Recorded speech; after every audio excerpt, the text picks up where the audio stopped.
home.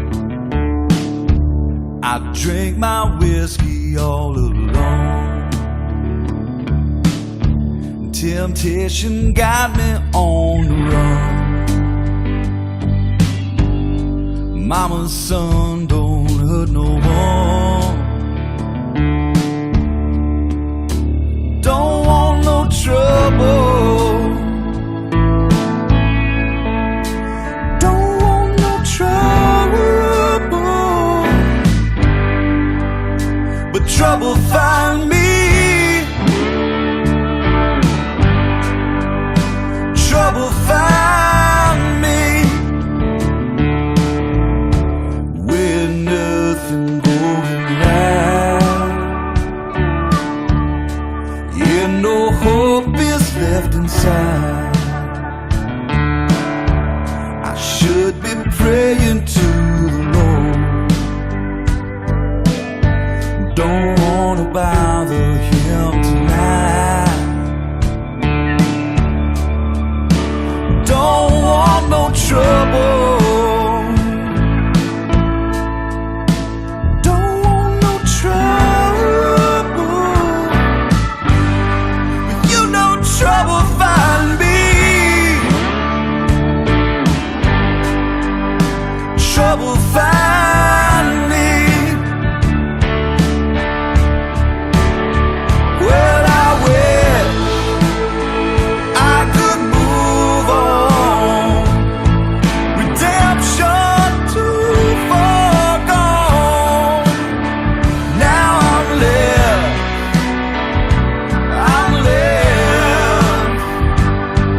with an empty bottle and an aching head. You don't ever wanna be where I've been or will be. 'Cause when I'm down, and I'm always down, trouble find me.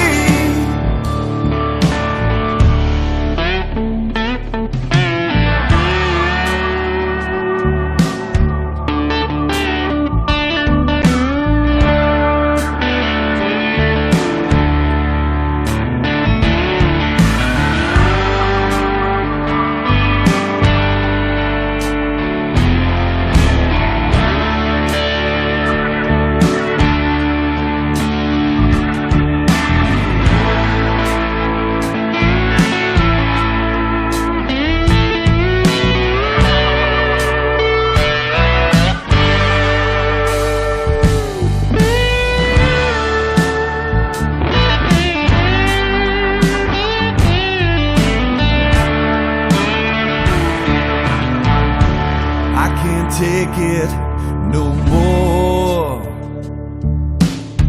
This knock, knock, knocking on my door. When nothing's on the other side, but still I'm always open wide. And I don't want no trouble. Don't want no trouble.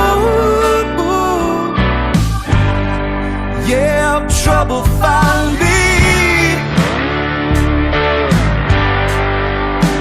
Trouble find me. So come on, trouble find me.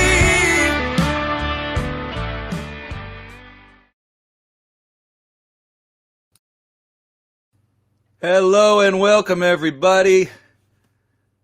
All right, we are here again for a 20 Question Tuesdays. I'm up on Vancouver Island. I got coffee and it's 11 o'clock, so y'all know what that means. For those of you who don't know, first of all, we want to thank Austin Music TV for putting us out on the cable channels, on 16 on the cable and on channel 99 on ATT Uverse. Really, really cool of Sheila to ask us to do this. We've been on for a while now, and it's been going great. A little over a month. We've had some great guests. And we've got some great guests coming up the rest of the month besides the awesome guest we have today. We've got Carolyn Wonderland next week, and we've got Ruthie Foster, then Carolyn Wonderland, then Ray Wiley Hubbard. It's that touch of unprofessionalism that makes me so lovable.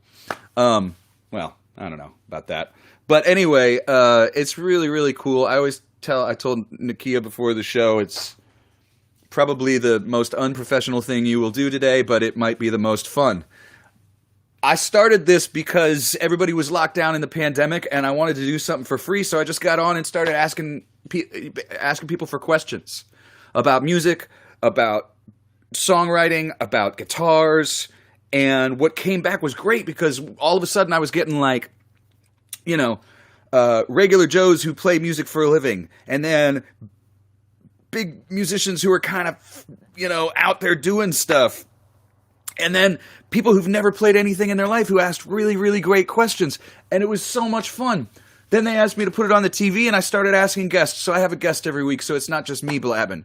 And I really, really love the questions coming from the chats because we are on Facebook and Twitter Periscope and Twitch. If you got anybody on Twitch, please tell them to go find me there because I got to get that one started. And then also on YouTube. So anyway, I really want to thank you guys for this. It's been such a wonderful thing for me. And today, my guest, of course, is a dear friend and honestly one of my favorite performers, somebody who brings it to the stage every time he steps on it. And every time he steps on a stage, he brings it. And I love it. And I know you're going to have some great questions for him. Everybody, please welcome Nakia. Hello. Can I hear you? Can you hear me? Uh-oh. Let me make sure See, this is just what I do every time something happens. Every time. Can everybody hear Nakia? Because I can't. My AirPods are on. Who can hear Nakia and who can hear me? We did a sound check. Of course we did. Okay, my audio output is on douchey earbuds. Jimmy Fallon's people called and want you to guest host. Let's check our settings. My audio input is the Scarlet. Can everybody out there hear me? Oh, no one can hear anything. Or can you hear... Which one of us can you hear? This is so great that we are on live TV right now. Yeah. It's fantastic. Well, let's just... I hear everybody. Starting it over here. Hold on a second. Yes, Jeff, no Nakia. Okay, so with Nakia, let's just check your settings, buddy. Okay. If you're... It's showing that it's working on my end. You can't hear Nakia. Well, that's really weird. Maybe I have you muted. I'm going to turn it off and on. There's off. Hello. No. Still nothing. Okay, so wait. So what if I go... I would suggest just calling right back, Nakia, and I will... Oh, Kate says she can hear you now. Okay, can you hear me? Okay, well, how come Jeff can't hear? Now Jeff, you guys can hear both, but I can't hear both. That's fun. So everybody can hear us on Facebook, but you can't hear us? Everybody's saying they got Nakia. Screen is frozen over on Twitch. That's a pain. This is so hilarious. I'm going to turn off my AirPods and just go to the built-in headphones for a second. Jeff's gain is very low now. See if this is any better. Okay. Can you hear me? Both yes on Facebook. I'm just going to check my settings in a couple other places real quick. This is why we do sound checks. This is so funny. We did one. Hey, everybody. I'm Nakia. Ah, he's back. There he is. Okay, now I hear you. Everybody, we got it. Okay. I got quieter, but I don't care. I'm going to just make sure I get right up on the mic. Okay, here we go. Hopefully everybody can hear everybody. Hi, Nakia. Oh, jeez. That's classic. I think it's got to happen at least once in a show. We're doing a gig at the hole in the wall or something. That's exactly right. Anyway, hey man, thanks for coming and doing this. I miss you, and I'm really up in I'm up on Vancouver Island and stuff like that. I miss my Austin people so much. We got a lot of hellos. Christy Harrington says hello, Nakia. Hello, Christy. And all sorts of great people on right now. I was scrolling through here. There's so many questions I can't even keep up. So Don't worry, I've already written down a bunch. Okay, great. Yeah, because that's what happens. I kind of do it analog, I write down the questions so that I have a bunch in the hole. We got a ton of them already, and we got All a right, video great. to show. And Hi, Kate Howard. Hi, yeah, Robin. Kate always gets a good question in. She's really good with the questions. She asks some really funny ones and some really great ones as well. Oh, Nakia, Robin. before we get started, I kind of mentioned in the comments a little bit about some of the things you've done. A lot of people are, of course, going to ask about The Voice. A lot of people ask about being a Black Fret recipient. Mhm. And I also talked a little bit about you kind of having a little bit of an oh geez, I'm really sorry about over on Twitch. It says the screen is still frozen. I'll turn it off and turn it back on Yeah. and see if I can fix that. If you're watching on Twitch, just try to unplug your television and then we'll count to 10. And then come back in. Right. I'm just going to turn it off All right. and turn it back on. We'll be right back, Twitch. Yeah, no kidding, right? Well, technology, tell me, it's pretty crazy. You're broadcasting to like 25 spots at once. So I know, and it's pretty amazing that we can do this, and that most of the time it goes off with very few glitches. Your mic may have a volume directly on the mic, Jeff. Well, I don't know. I'll just get a little closer. Hopefully I can hear great. I can hear you great. I would love to hear just a little bit about what you're doing right now before we get into the questions. Sure. Yeah. In the pandemic, what you're doing to keep busy and where you're at. I'm going to make sure everybody knows where they can find you. Okay, great. As well. So basically, last year I started a nonprofit advocacy organization that is aimed at helping musicians have a stronger, or really any voice at City Hall, and a stronger voice at City Hall, called Austin, Texas Musicians. And was working a lot on that while I was working on music and touring and stuff as much as I could as the president of that organization. I have an amazing executive director, Pat Bukta, who runs all that. And then the pandemic hit. I was actually in New York City when it happened, and I'm 98% sure, and my doctors are 98% sure, without doing an antibodies test, that I actually had COVID in New York City before I came home. And I had been in New York taking an acting class with award-winning legendary actress Betty Buckley, who was in Cats and Eight Is Enough and Carrie and all this. She's done everything. And so I was taking an acting class with her, which turned out to be almost more of a meditation class, which was really, really cool. But when that class was over, I got sick, and then I flew home and immediately dove into working with the city and other music nonprofits like Ham and Sims and Austin Music Foundation and others to try to help musicians in Austin. And one of the things that we worked really hard on was helping the city bring in the Austin Music Disaster Relief Grant that they created. And I connected them to Music Cares, which I'm a big fan of, and previous recipient. Me too. And basically got them on the phone with Music Cares and with the city and said, okay, Music Cares does this for a living. You've got this money that you need to give to musicians. Let's see if we can work together. And they did. And they gave out $1,000 grants to a whole bunch of musicians. But in the process, there were some snags because the city added some additional information that they were asking for. And some hurdles you had to go over. Yeah, a lot of musicians were being left out. And so about, halfway through that process, they figured that out despite us telling them in advance. Multiple letters from Ham and Sims, et cetera, saying, hey, these hoops to jump through are a little too much, especially during pandemic. But they figured it out, and so they've depleted that money, and now there's another grant that they're doing, and they're working on that money. And hopefully there'll be more federal money coming for not just musicians, but especially for music venues. And we've been helping to advocate for that as well, just to create a dedicated music venue preservation fund in Austin, because as you know, important. We just see these venues closing left and right. I mean, I know you I've seen you probably at all three of the places I'm about to mention, but Threadgill's, 121, Shady Grove, all gone, Yeah. and that's just a small number. There's so many more, and so we're trying our best to help our friends at the Music Venue Alliance and the Red River Cultural District to pull together some rallying, people together to say to the city, hey, please get this dedicated fund together. So that's what I've mostly been doing.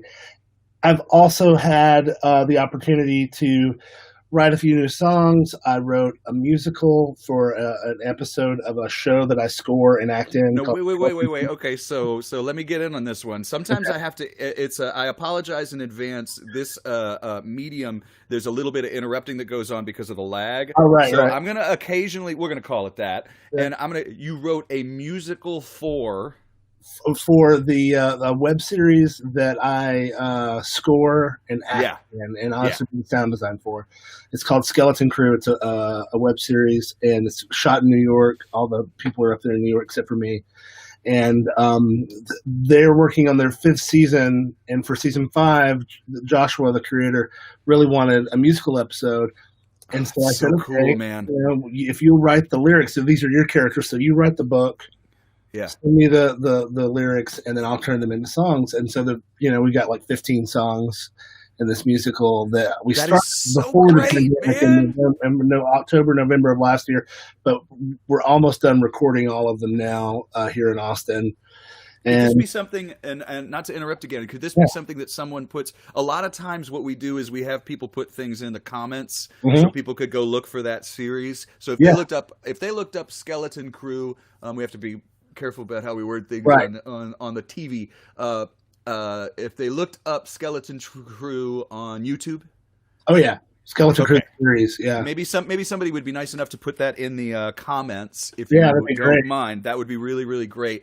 Oh man, that is so awesome! I love that. I can't wait to see it myself. I can't wait to hear it. It's going to be interesting. The show is very.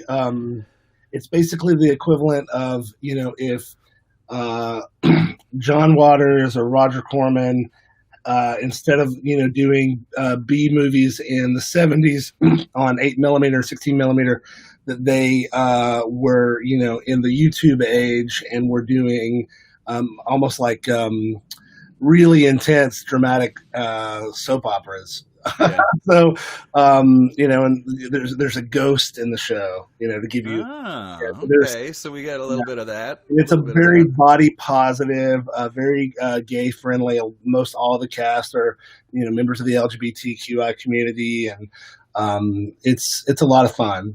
So I think that's man, I can't wait to see people who are used to hearing me sing bluesy soul songs. Sure, front a blues band. Right. Are the Blues Grifters. Dramatic difference between me and the Blues Grifters to what this is. I mean, we're on television, so I can't talk about some of the subjects that I sing about. Right. It's very sexual in nature. Good. Well, it's musical theater. I mean, it is campy musical theater. There we go. We got somebody who put it up. Thank you, Christy, for putting that up in the chat. We appreciate that very much. And, we just need more representation of things like that these days, and we need a lot more content that way, and it just makes me happy. Yeah, they have that show, and then they have another show that I'm in called Demon Doctor, and I actually play a demon in that show. I know. I've seen little clips of that, man. Oh, man, it looks awesome. Fun. So that, before the pandemic, I was planning on really diving in more into the acting thing. I was even thinking about splitting my time in New York and starting to do auditions for Broadway stuff. Yeah. That was my original path in life, like I thought anyway. I went to school for musical theater. So then the pandemic hit, and I started, working on all this stuff. And then I also, started writing and finishing some other songs. I have this great new song that I co-wrote with Gavin Jasper and Andra from the Misses. Do you know Andra? Yeah. Yeah. So we have this great song called Unstoppable that I'll text you when we're done.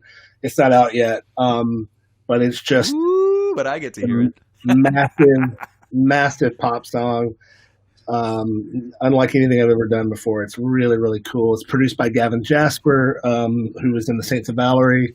Really excited about that. And then this song that I sent you the video for that we're finishing up right now, It's Never Too Late, that I co-wrote with Savannah Welch's 8-year-old son, Charlie Cotton.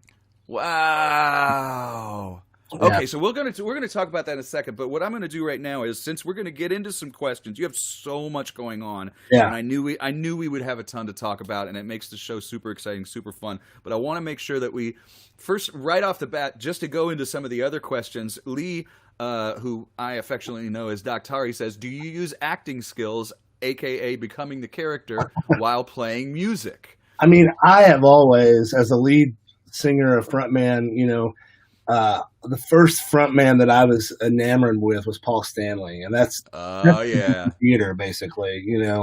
That is a theater at its height. So, yeah. For me, There's not much more glam than Kiss either. No. Yeah, Yeah. I mean, it's over the top. Oh, totally over the top. And so that was kind of my first early role model. But I also grew up, really into MTV, and in, the 80s, everybody got into character to be in a music video, and so, there's a great, I guess one of the best examples of this, Lee, would be that on my record, Water to Wine, I covered a song that was written. Actually, I don't think he had put it out yet, so it was the first time it had been released. But Michael Fracasto's song "Elizabeth Lee," and that song is about murder and jealousy and murder. And every time that I would perform that with my band Southern Cousins, I would just really get into this really mean space, that to me is a big part of why I love fronting bands so much, because I can embody the music and really, try to get in touch with it in that way. I kind of figured we were going to jump into this just a little bit, whether someone was going to ask a question or not, because I kind of tell people, and I fall into what we call the shoegazer category sometime, where you're on stage and you're just kind of going like this, and it's like, man, you can't do that, because it's a bit of Austinitis. It's like we have crowds that are so into the music, and we have crowds that are so willing to hear us try out new songs, that we could just get up there and play a list of songs and try out new stuff and just do a whole new show, and people would love it. Then we go to another town and people are like, what the hell are they doing? I don't want to watch them rehearse. So someone like yourself, or people that I know that really, really bring presence and really, really bring the performance aspect to it, I think is something that I point to and I say, the difference is it's a show as well. Right. It's like, yes, you have to have the voice. Yes, you have to have the music, but whatever it is, and it can be done. A guest that I'll have in a couple of weeks is John D. Graham, and I remember someone telling me a while back, it's like, oh, Jeff, you need to move around more like a John D. Graham, and I was like, he doesn't what? And it's like, yeah, and I watched him, and he does. If he takes a solo, he's never on the mic. He moves around the stage. So, but point being, just as simply as possible, is that bringing the show is something that I think is left out sometimes. Totally. There's a couple of questions that kind of go into that. Here's a great one from our friend Kate Howard. It says, I saw you at Seaboys a couple of years ago. You were the first and only artist I've ever seen that takes around his own tip jar during a song. What inspired you to do that? And I think I know what inspired you to do that, but go ahead and answer if you like. Making sure that the guys in the band have money. It's looking out for your band. Yeah. I mean, that's really it. If I'm at Seaboys or Continental, somewhere where, it's a door deal or a deal with bar percentage, that kind of thing, and there's a tip bucket, 9 times out of 10, I'm just going to pick it up. Now, the Saxon, one of the servers will take it usually, sometimes, and sometimes even at Continental, somebody will take it around or whatever. But most of the time, especially if, I'm with the Grifters or, another kind of like band where there's plenty of solos. Yeah. We're grooving, then I'll take it out. And I find that, the way that I tell musicians that, nobody's going to advocate for you better than you. Nobody's going to raise better money than you are, for you, unless it's in some cases gigs, if there is a woman nearby who is interested in taking, there's some gigs that I'm like, the lady will probably get more tips tonight than Oh, I sure, right, right. Ladies and children, if you're at Green Hall, you want to get a kid will. to take around the tip jar because Or they're the just Central Market.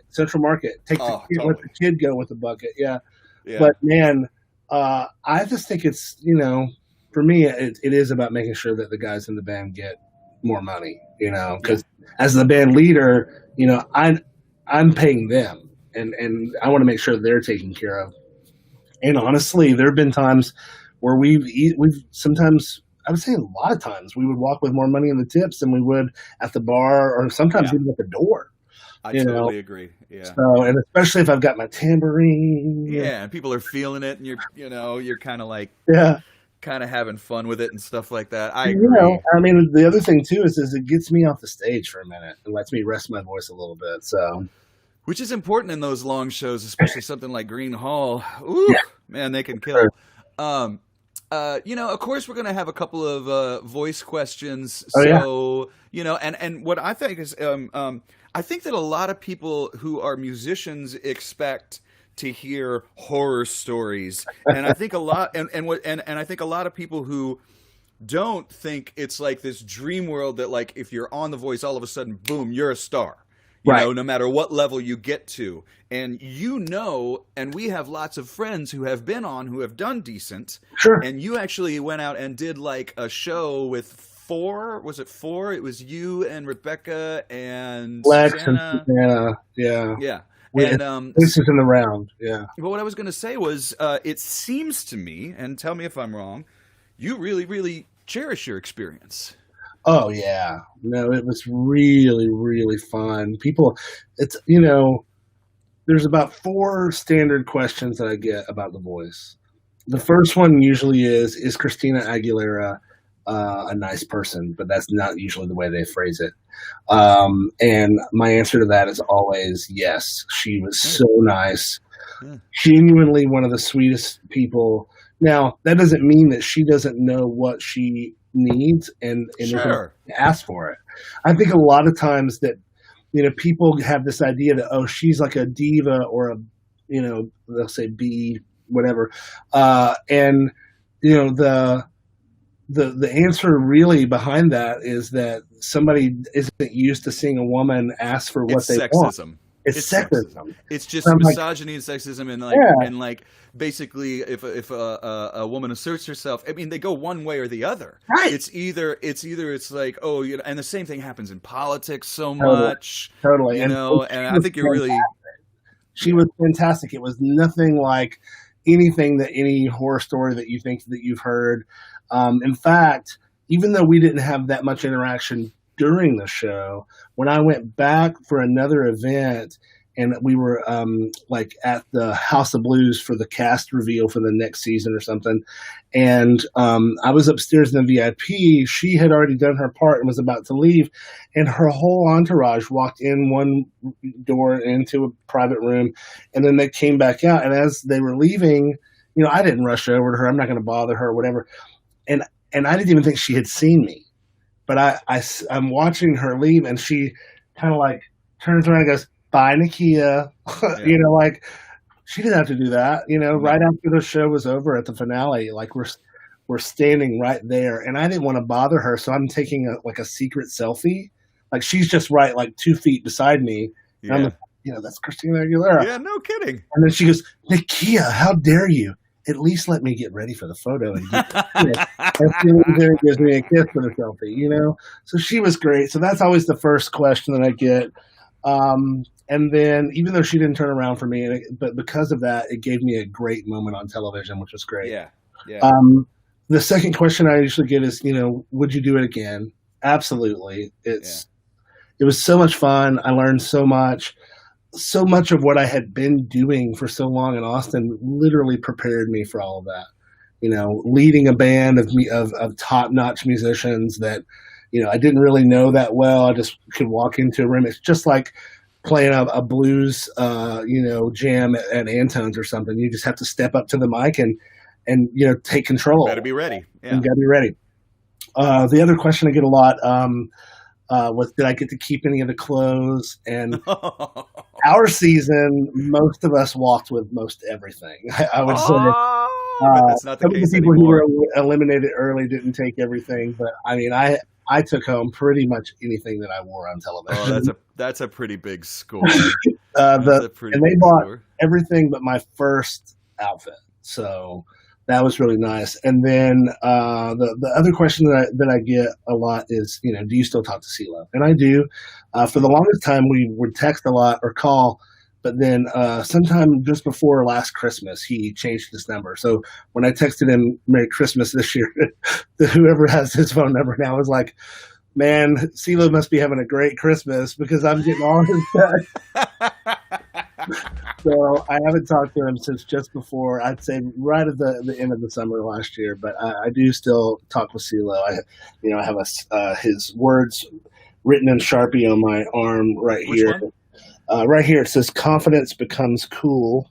He wrote that in Sharpie. We went to get tattoos together after the show, and someone asked, Robin Cohn asked, I hope you got your name, Robin. Do you have a favorite tattoo? Oh, I think for me, no, I mean, it is one of my favorite. I mean, listen, I take tattoos very seriously. If I'm going to put it on my body, I got to love it. But I think this one is probably one of my favorites. It's just to remind me of how important the first 3 steps are. Yes. Open-mindedness and willingness. So if you can't see, if you can see I can see them. Yeah.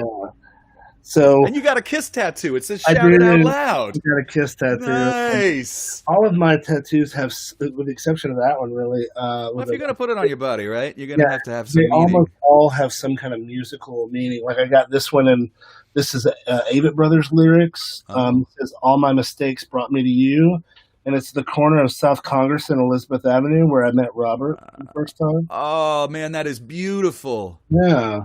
So, this is a Brandy Carlisle. You can't see that Brandy Carlisle lyric right there. Where it says, "That wasn't me." So many lyrics, a lot of lyrics. Yeah, it's pretty much all. This is for my mom. This is Philadelphia Freedom when she passed, because she used to tell me that she would play that song to me when I was a baby. It was came out just right after I was born.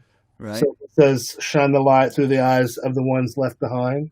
My mom played a lot of music for me when I was a kid too, and it was a big influence on me, Yeah. And so much of it stuck with me, even though I didn't know she was playing it, and I found out later. Totally. Yeah. I mean, really, she just like soaked it into me with like putting a record on while I'm in a crib and stuff, Yeah, Mom said that I used to she could see me bounce, not in the car seat because that wasn't a thing then. She could see me bounce in the car when it would come on the AM Philadelphia Freedom. So. Well, you know what? Real quick question that Jana had that I really love, Jana Pokop. This is a great question. How did being on The Voice affect how you approach live performance, if at all?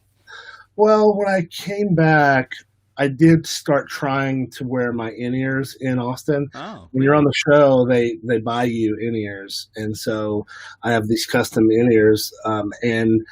But it's not an easy thing to get used to.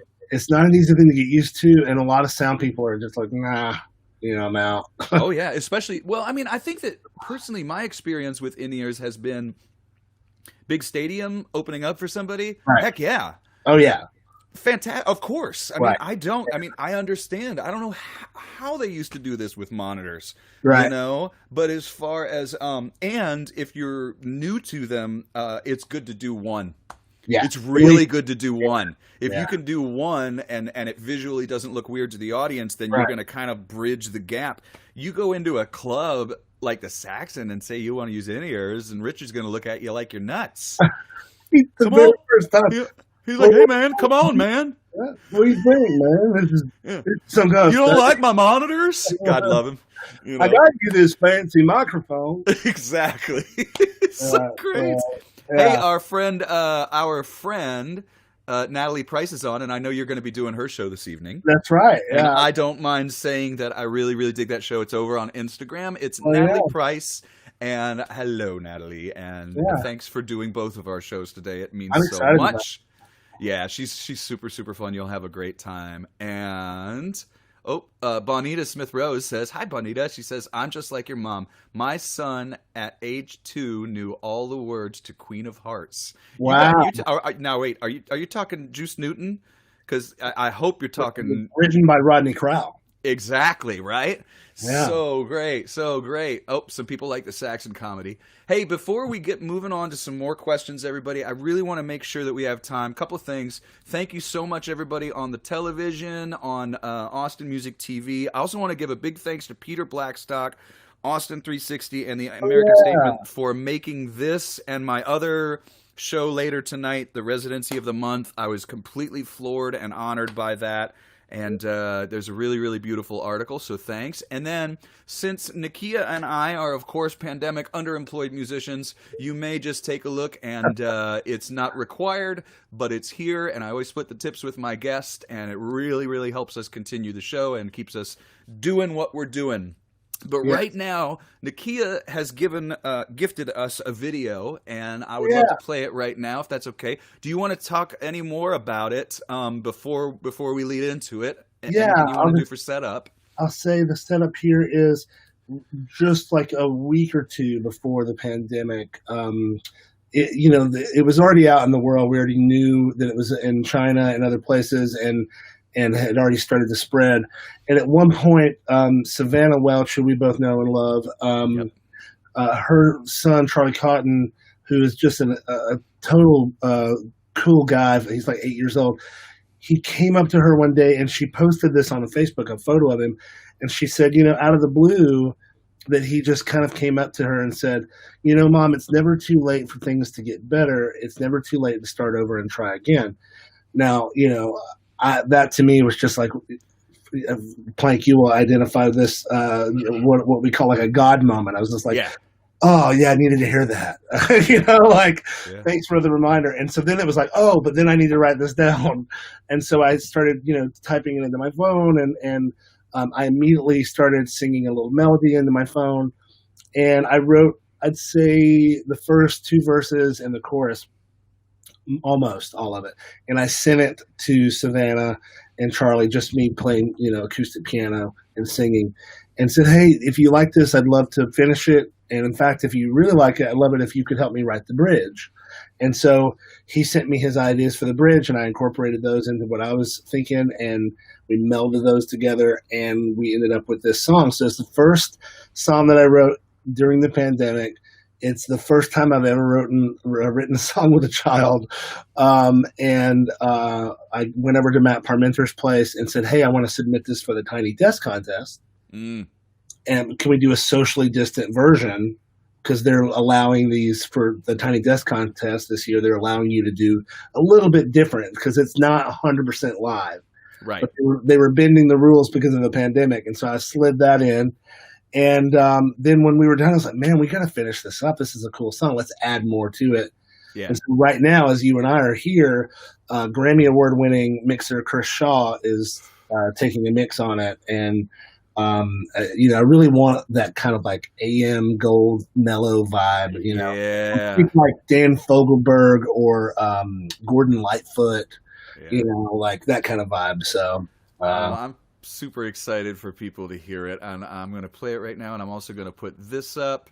So thank you so much for being here, and let me make sure I do this. They have a new thing on the video, so it might be a little bit of a abrupt jump before it comes on. Here it comes.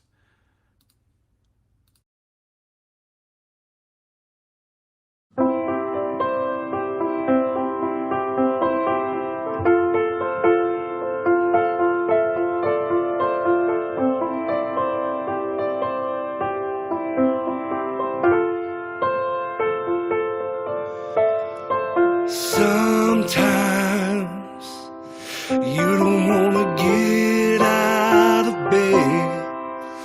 Pull the covers up and hide from the world outside your head. Darkness is always creeping round the bend. When you feel overwhelmed and tired, just know you've got a friend.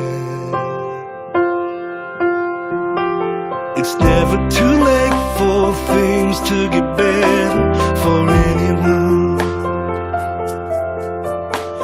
It's never too late to start over and try again. The sun is always shining somewhere, at least for a little while. The stars are always twinkling on the other side. So no matter how dark that it gets, we can still find the light. I know that it can be hard to carry on when the noise gets so loud, and it's hard to sing your song. But hold on, remember you're not alone. And when you lift your voice to sing, that the world will sing along. It's never too late for things to get better for anyone. It's never too late to start over and try again. The sun is always shining somewhere, at least for a little while. The stars are always twinkling on the other side. So no matter how dark that it gets, we can still find the light.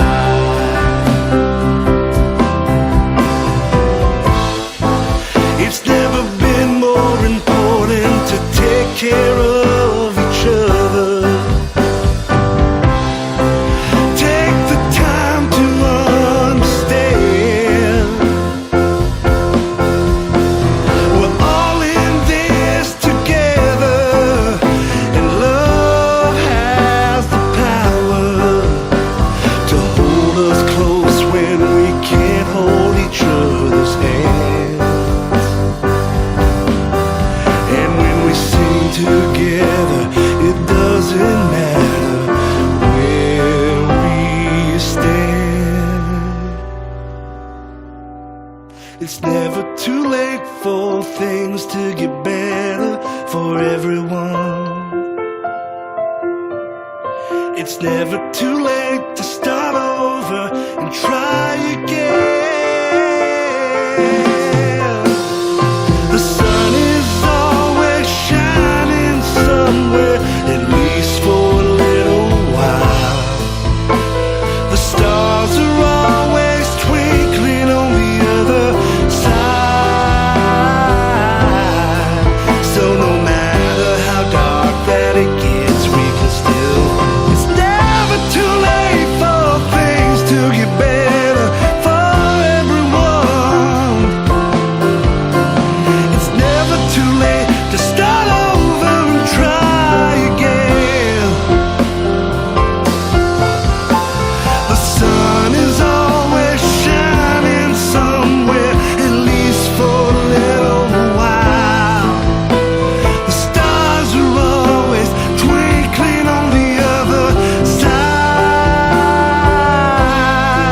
So no matter how dark that it gets, we can still find the light.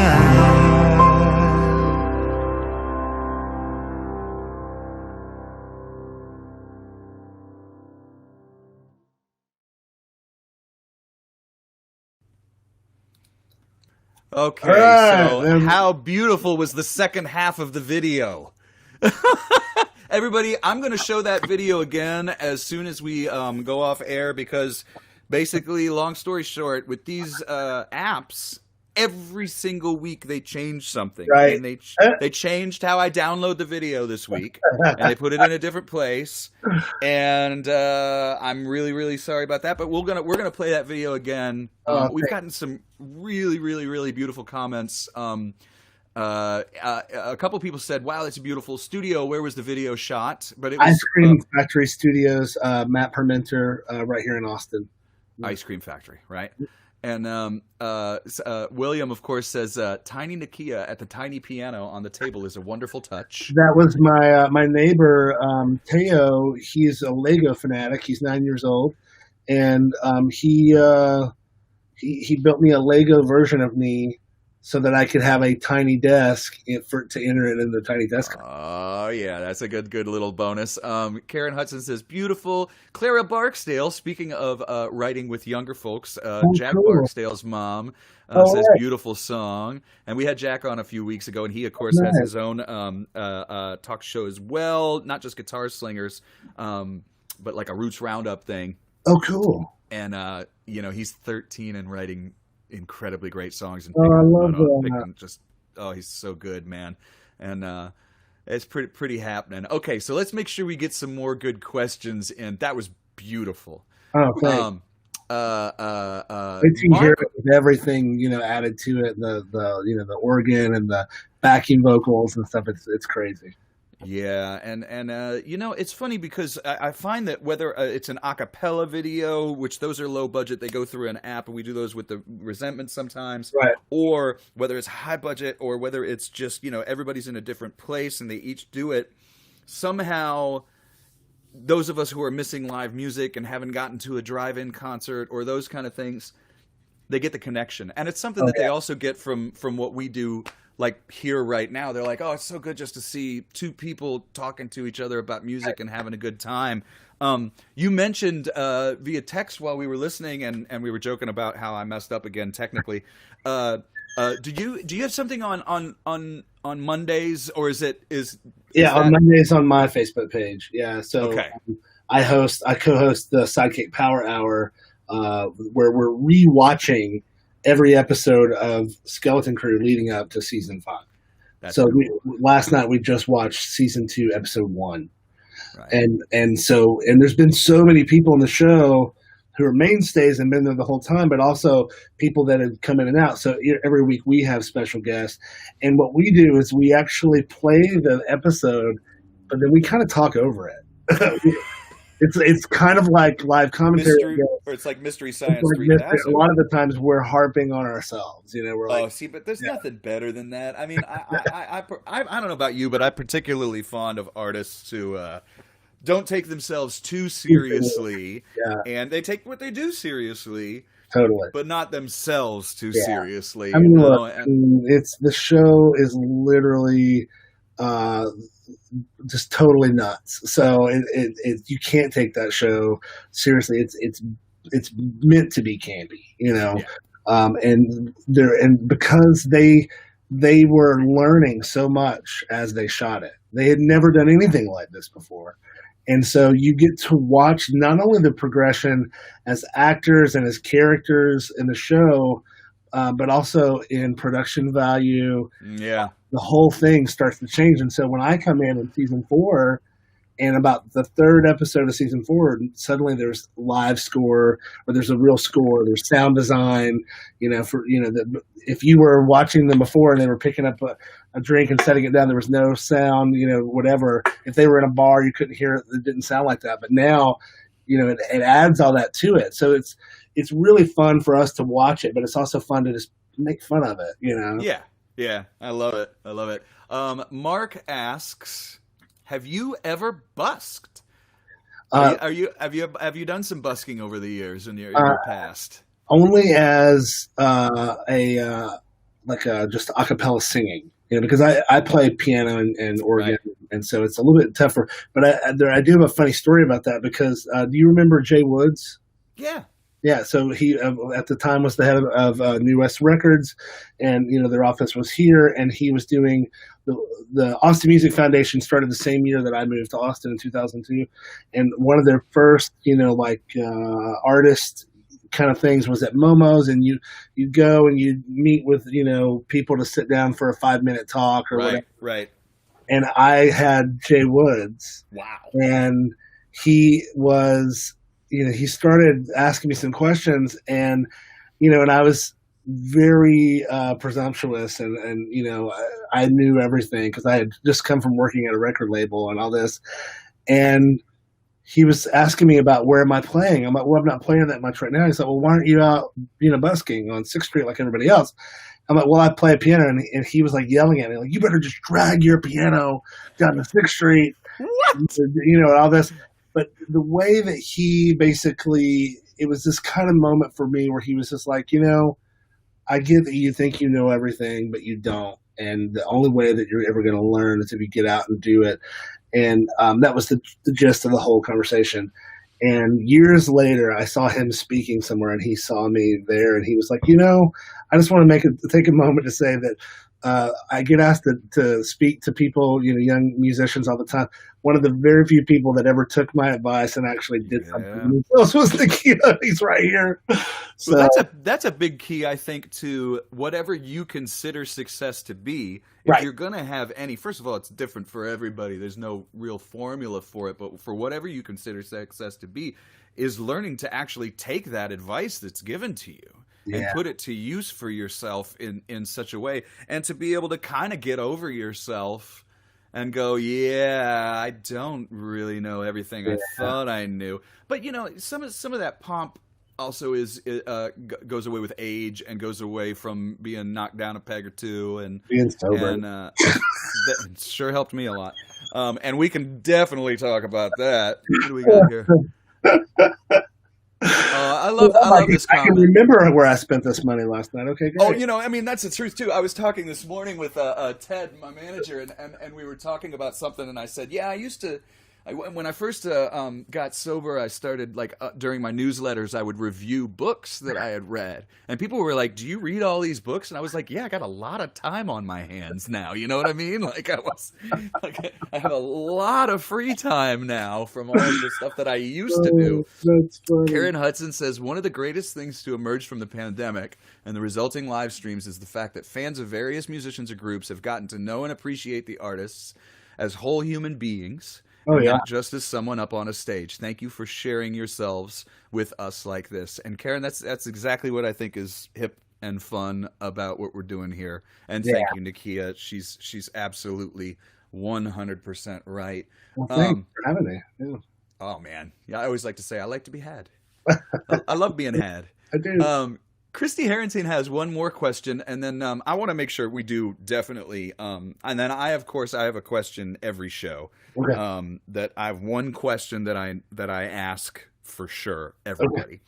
Okay. Christy wants to know what your favorite venue or environment to play, and Sure. That's always an interesting question for artists, because it's not always exactly what you think. Some people think, oh yeah, I loved it when I was playing with Schneider opening for the Dixie Chicks and we were playing stadiums, and some people will say, oh, I love, playing this place and this place and this place. But for you, I'd say answer both questions, like one of the favorite venues and one of the favorite environments, because they could be two different things. Yeah. Well, I think my favorite venue to play really, it's really hard to beat the Saxon Pub. There's just, the sound is so good, and the energy is just, and the staff. I mean, everybody. I mean, Richard obviously is great, but all the servers and the bartenders, the door people, they're all so nice, and the audience is there to listen when you need them to just listen, and they're ready to rip roar when you need them to rip roar, and they're just right there, And that's why I think it's especially hard for those of us who do play rooms like Saxon a lot.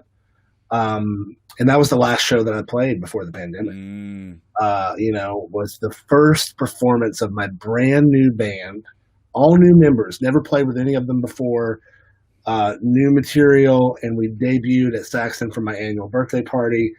And then, a week and a half later, the world is ending. So that spot is just, it's so great, and it's an easy load in. Oh yeah, and you're with the people when you load in, which is a big thing. It's just like right here. I'll never forget the first show that I saw there was Carol in Wonderland, and I remember watching her walk in, and this is before I really knew Carolyn, so I was still, kind of like always watching her in awe, there she goes. Like I heard her on the radio. Yeah, no kidding. And isn't that a crazy feeling too? Because with the Saxon, we're right there. Yeah. Whether it's us seeing somebody or it's somebody seeing us, Yeah. you are with your fans. It's kind of hard to get above your raisins, so to speak. Yeah. When you are right there with the folks, and heck, that's a beautiful thing about it. The sound of Cabbage Alley usually means that we are getting close. Okay. Cabbage Alley means we're getting close. Environment, I would say. I still do really love playing big stages. Festival stages like that it's so much fun, especially if I'm with a big band where I can move around and I'm the front person, so ACL Fest, that kind of thing.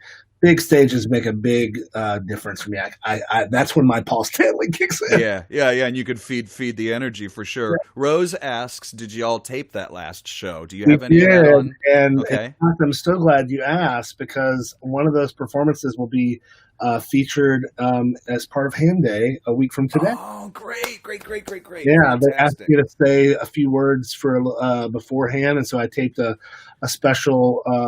What do you call them? I guess call to action. Yeah. A special call to action, and then talk about how it was my last gig before the pandemic, and this is my new band, and here we are. So if you tune in there, you'll see it. So I love it.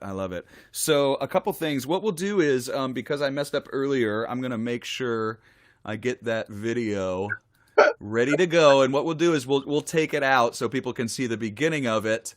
And then afterwards, we're going to stay online for a few minutes, make sure we get the rest of our questions.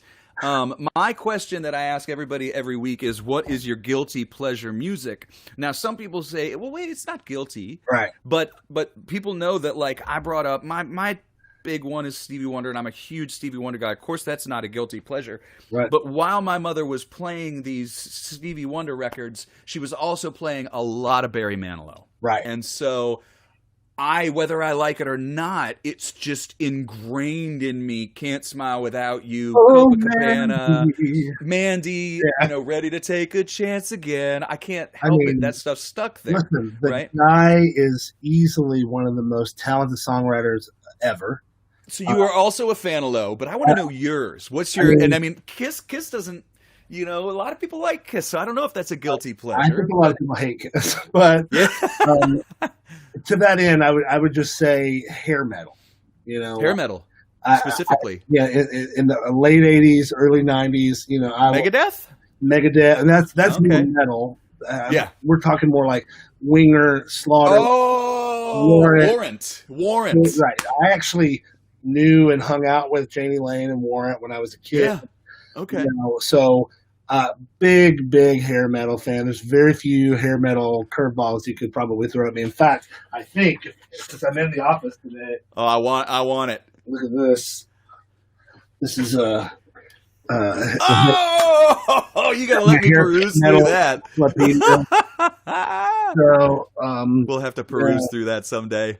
It's really, really good. I got this for my sister for her birthday one year, and I was like, I'm going to buy an extra copy. Yeah, I think I'm going to have to get that for myself, too. Here's what I'm going to do. Everybody stay online with us. I want to say thank you very much to Austin Music TV, and we're going to take this video out. Thank you, Sheila. We're going to take out with the video so you see, like, the beginning of it, and then when the video's over, we'll be online on everything to finish up the questions for everybody. Thanks again to everybody who tipped us, splitting the tips with Nakia, put that there.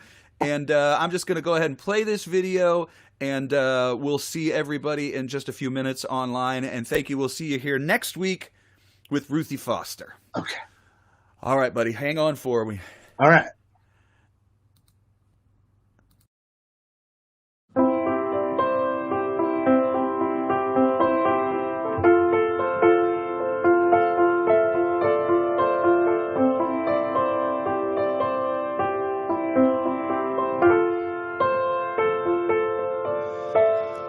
Sometimes you don't wanna get out of bed. Pull the covers up and hide from the world outside your head.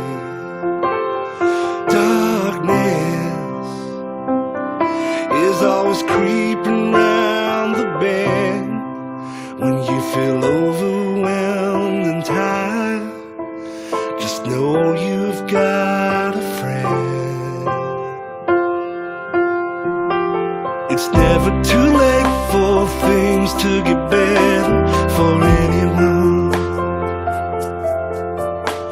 It's never too late to start over and try again. The sun is always shining somewhere, at least for a little while. The stars are always twinkling on the other side. So no matter how dark that it gets, we can still find the light. I know that it can be hard to carry on when the noise gets so loud and it's hard to sing your song. But hold on, remember you're not alone. And when you lift your voice to sing, that the world will sing along. It's never too late for things to get better for anyone. It's never too late to start over and try again. The sun is always shining somewhere, at least for a little while. The stars are always twinkling on the other side. So no matter how dark that it gets, we can still find the light.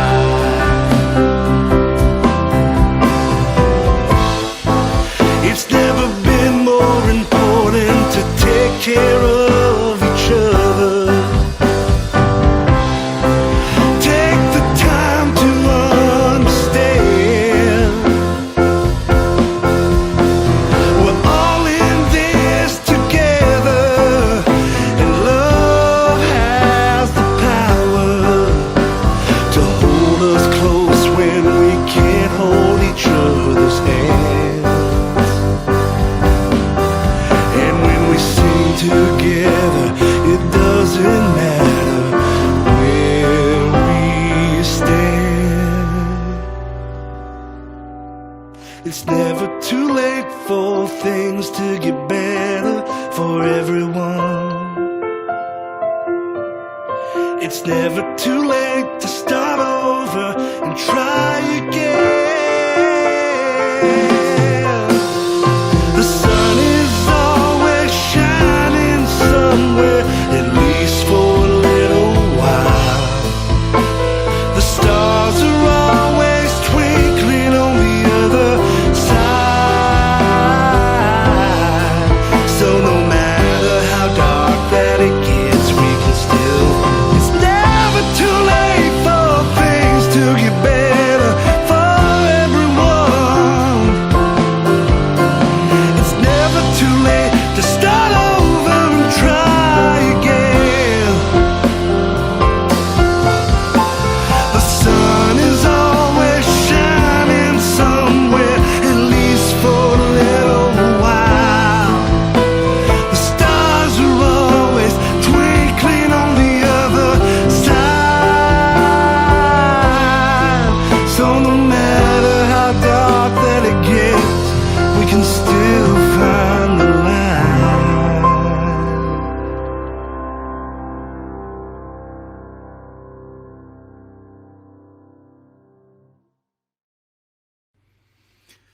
And that is my beautiful friend Nakia, everybody. And Thanks we're for playing offline. video, man. Yeah, and I'm sorry I didn't get it right the first time. Hey, it's never too late to start over and try again. Obviously. Hey, so now that we are off the TVs, what we can do is we can't do call to action when we're on TV, but we can right now, and I really want everybody who's online still to find out not only at www.nakia.net is a great place to find all the things that you're doing and sort of the hub. If you guys don't know, our website is usually the hub that branches out to everything else. Totes. So whether it's jeffplankenhorn.com or whatever, go to there. Yeah. And nakia.net, same thing. Now, can you just say just a tiny bit about what atxmusicians.org is doing right now? Yeah, so right now, what Austin Six Musicians is focused on is we just, about 2 months ago, created ATXM Pro, which is a membership-based professional organization that is for working professional musicians in Austin. You need to have played, at least 25 gigs a year. There's a whole host of things that kind of to qualify you to join. And then, so we've got over 400 and something members in that group now. And what we're mainly focused on is is that and our musicians advisory panel, which is made up of about 30 different musicians from all walks of life, all genres of music, very diverse, women, men, gay, straight, black, white, Asian, all across the board. We got lots of people in there, and they come together every week, and they're talking about issues that are important to them. And the ones that they're focused on right now are voting, making sure people are registered to vote, because it's and so you have a plan to vote too. A plan to right? vote. You got to have a plan to vote right now. More than ever, you need a plan. So we have ATXM votes, and then we have ATXM Fair Pay, and they're taking all of the information from like the union scales, gig history that people are, and coming up with some ideas about really what fair pay is for musicians in Austin. And then they're going to start trying to work with venues to make sure that they can get some of that one, of course, once they all come back. And then the other thing that they're working on is something called ATXM Reach, which is focused on outreach into communities of color. And this is one of our biggest focus areas. And so that's led by Scott Strickland, who, if you've not had on your show, you really should. He's amazing. I'm going to have Scott for sure, especially after we did that thing for the unemployment in Texas. And then Sonia Javette and then Ray Price are leading ATXM Reach. Each MAP member kind of steps up and does a little bit of that. Oh, and we have ATXM Women, who's being led by Beth Chrisman, who's also great. But essentially, the ATXM Reach is, trying to make sure that we're helping people get registered for HAM in advance. Right. HAM basically came to us and said, give us a list of people that are in your organization. We'll match it to the people who who are already members. And if they're not, we're going to give them advanced access. And for the first time ever, if you're a member of our organization and we've already vetted you as a musician, you don't have to prove to HAM and hopefully soon Sims that you are a musician. Right. They can just check with us and say, yep, they're current. We've checked them all. They're good to go. Just real quick, more time. Just real quick, for those who don't know, HAM is the Health Alliance for Austin Musicians, which helps us get health care and helps us not just navigate Obamacare and getting the Affordable Care Act care that you need, but other things as well, as far as dental care, as far as other things. SIMS is for mental health in Austin. There are two things in Austin that are vital to our community, and also kind of a thing that you don't see in other cities as much, and that we would hope that you would. Another thing that I just wanted to say that was in the middle of all that great stuff was, you mentioned we have in this, I think it was in the ATX Musicians Pro, you said you had 400 musicians, individuals, that play more than 25 gigs a year. More than 25 gigs a year, or they have more than 25 recording sessions a year, or they have more than, I think it was 300 hours of teaching. Well, the reason that I want to mention it is because that's just scratching the surface of Austin and how incredible our community is, and how much it's a lifeblood. And when people wonder about helping venues stay alive or helping musicians out or what they can do, I mean, really, Austin is going to be very, very different after this if we don't do what we're doing to look out for them. And man, I got to commend you, because, I was really hoping we'd get to some of that on this, and I'm glad we did during the TV spot too, because you're really, really super, super involved in it, man, and we thank you for it. Oh, man, thanks. It's, I have to say that it has been, especially during the pandemic, I've been very grateful for Sims because I get individual and group therapy through Sims, and it is a full time job helping, to help other people, like Yes. that, and as well as I do that you can never make everybody happy, and sometimes people who are unhappy really love to pile on, and so Oh yeah. there was a lot of that, when things don't go somebody's way, and of course, right now in the middle of this pandemic and everything, everybody's angst level is already so high. We're already So all high. so stressed, right? And so, at the beginning of August, I had to take like 2 weeks and just not Veg. do much of Well, anything. just not veg, but Yeah, I get mean, out of it. I took Facebook off of my phone for a while. That's Like healthy. turned off notifications. Uh, I'm going to tell you something. Listen, I wouldn't have the nonprofit had I not started the original Facebook group, Austin, Texas Musicians Community, that I founded over 11, almost 12 years ago now. I started with 150 people. We've got almost 5,000 in there now. Mm. And I'm so grateful for that. But and I'm super grateful for people who are able to connect with us here on Facebook and other spots. But I cannot say enough that the two things that the pandemic about in relation to social media that this has really proven to me is that the sooner we can move away from social media as a society, Oh yeah. the better. Yeah. And for live music, the sooner we can, figure out ways for us to do this without having to have this platform, something else, because There's something else out there, right? oh man, I personally feel one of the reasons, and this is not a plug for my Patreon, it's a plug for everyone's. right, One thing that I really love about Patreon, and I resisted it for a long time, and I have a modest amount of people on my Patreon. They mean so much to me. And Nakia, it's person to person. right, There's no middleman between my art and the person who wants it art. right. But you know what I mean? My songs, my stories, my videos, my this, my that. And so patreon.com is a really, really good one. And it's such a great thing for people to I don't need a label. I don't need Spotify. I don't need those things anymore as much if my people just go there and get the stuff, and it works Yep. great for, my friends with comedians interviewing musicians. It works great for podcasts. It works great for so many things. And it's one of the things is a future basically where we don't have to give money to Zuckerberg to Right. be able to, which we really don't want to. No, we don't. you know, it's And that's some the bad thing, stuff. and they're constantly trying to find ways to squeeze more money out of. What Yeah. happens is they're trying to squeeze more money out of other people, bigger businesses, and Us too. Yeah. but in the process, we end up getting, taking the majority of the crap. So, Yeah, it's exactly right. Well, yeah.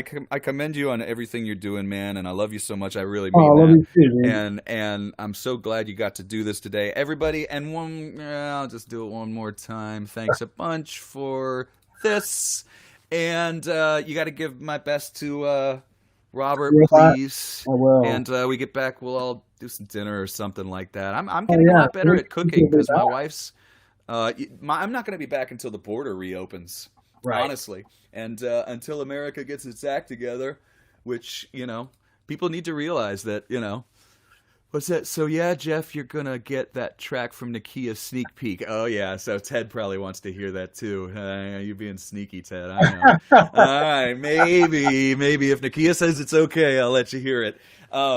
Thank you everybody for doing this. Also, I always forget to plug my own shows. I have my own show tonight at 8 p.m. Central from here to there.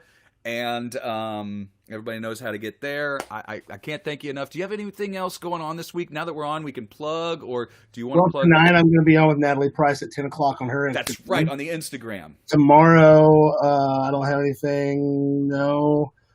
Friday, I think we're going to be trying to register people to vote all day on Austin, Texas Musicians. Okay, good. So I don't know exactly what that's about yet. I got to talk to Scott and Pat. And in the interim, I'll be checking out everything that I get access to as a member of the Song Club that I just joined through Patreon. I became a patron of Jeff Plankenhorn. So Thank you, buddy. yeah, Oh, thanks, man. Yeah, so I'll hit you back if you got one. I've got one, but I haven't launched it yet. So Okay, well, let's talk, man, because I'll tell you, after the show, we'll talk about it because I'm such a big, beautiful fan of it, and I thought it was really weird when I got on. Natalie Price says, "Send me all your burning questions for Nakia." yes, I'm sure they've got a lot more, Natalie, and I'll try and tune in after my show tonight too. Everybody, we're going to say goodbye online. Thank you so much for another great one. thanks, y'all. Yes, Kate Howard says next Tuesday is Ham Day, by the way. Yes, indeed. We were talking a little bit about that too. Thank you, Peggy Ann Jones, for saying great show and interview. Thank you, William, for saying a great show, much love. Well, All of you, everybody on Austin Music TV, on Twitter, Periscope, Facebook, YouTube, and Twitch now. Believe it or not, I'm on Twitch. Good. All right, well, we love you and we thank you, and we'll see you next time. Bye, everybody. Bye, y'all.